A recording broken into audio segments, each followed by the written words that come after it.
উত্তর বেঙ্গল, বাণিজ্যে বসতে বাঙালি।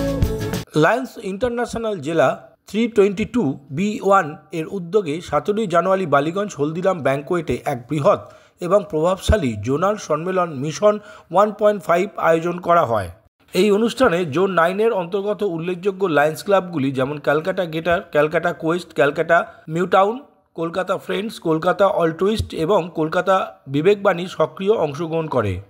এই অনুষ্ঠানে উপস্থিত ছিলেন বিশিষ্ট ব্যক্তিত্ব প্রীতি কাপুর, সুরজ বাগলা এবং মনীষা আগারওয়াল, যারা তাদের মূল্যবান বক্তব্য দিয়ে আলোচনাকে সমৃদ্ধ করে। মিশন 1.5 থিমটি সম্প্রদায় সেবা ক্লাবগুলি মধ্যে সহযোগিতা এবং 2024-25 লায়ন্স বছরের জন্য নতুন লক্ষ্য স্থাপনের উপর বিশেষ গুরুত্ব দেয়। অনুষ্ঠানে রবীন্দ্র পান্থিয়া বলেন, এই সম্মেলনের সাফল্য প্রমাণ করে যে জোন 9 এর ক্লাবগুলি সমাজের জন্য প্রভাবশালী কাজ করতে কতটা প্রতিশ্রুতিবদ্ধ। একসাথে আমরা আরও বড় লক্ষ্য অর্জন করতে পারি এবং সেবার মন্ত্রে পরিচালিত হয়ে এগিয়ে যেতে পারি।